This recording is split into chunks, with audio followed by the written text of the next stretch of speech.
John, what about an under-the-radar receiver, a guy that Alex Smith has rapport with from Kansas City, Albert Wilson? Any buzz or talk on him? He's a lesser name, but he might be a guy that fits the scheme and Alex is comfortable with. Yeah, I mean, he made some plays for Alex last year, too. That's not the name that you're going to hear first and foremost. Could it be under the radar? Sure. But the other names are the ones that you're going to hear first. Because these guys they're more big playmakers. Right. Right. So it's not just, listen, you can get a rapport with a guy pretty quickly. I think that is a good part, but if that's the only reason you're signing him, then I think you need to look at other things too. But he did make plays for him, and he made some plays against the Redskins last year as well. But again, now the names are the ones you're going to hear first. And, I think then, and I'm not sure if they go after him like that, but he would be a guy who would be on that quote-unquote second. All right, let's talk about Watkins a little bit. And I'll be biased because I remember what he did tearing up the ACC at Clemson, and I fell in love with the kid like a lot of people did, I think, as a freshman. And he's had some injury concerns, but I think they're a little overstated. Like Cakes and I were talking about it. He had the 1 year he missed 8 games, but I think he played 16, 13, and 15, 3 of the last 4 years. So it's not like, he's only playing half the games. What's the downside to going in his direction? Just too expensive? And why have 2 teams given up on him?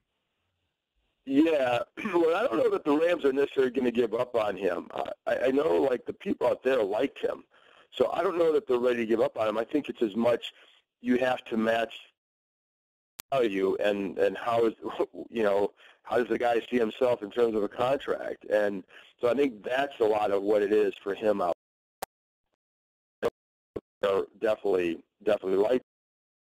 I mean, the problem is that he played 15 games, but I didn't think he had 600 yards receiving.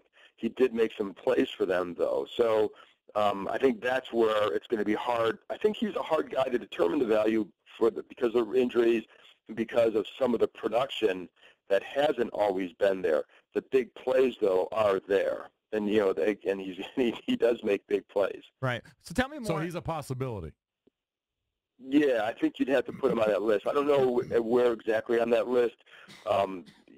Robinson and Richardson seem to be higher on their list, but I think you'd have to put him on there. You have to put him on anybody's list who's looking for a guy who can run and make big plays. Right. Why would those guys be? And how do you even get a sense of that? I mean, John, I know you're a reporter and this is what you do for a living. But it's just sometimes when you poke around more and you hear things a little bit more names more prominently. But yeah, I mean, here's the thing: this is why this part of the right before free agency is kind of difficult because you're going to hear a lot of things, and there are names like Calais Campbell last year was the guy.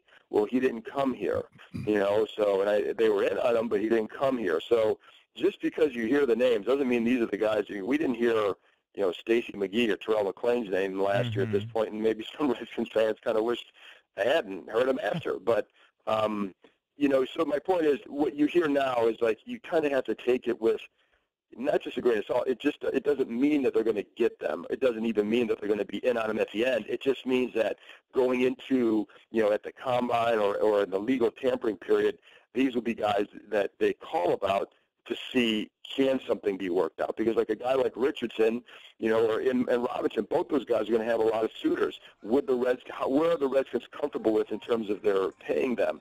So that's why, you have to keep a bunch of names on a list because you just don't know. So what do you think about Kirk? Is Kirk going to Minnesota, or do you think the Jets have a legit chance? Or even, some of these other teams like Denver? I guess it's been reported.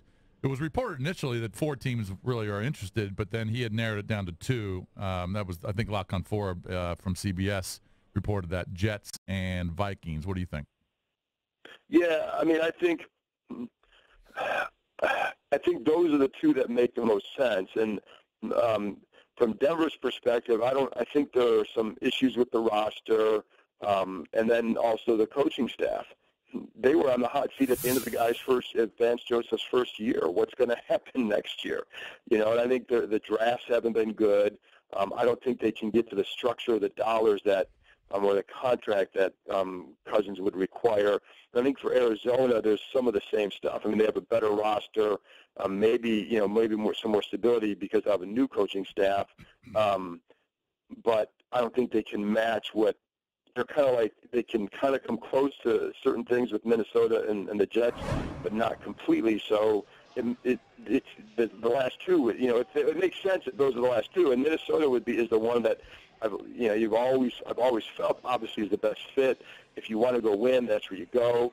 The one thing that started to come out the other day is about this reciprocity tax.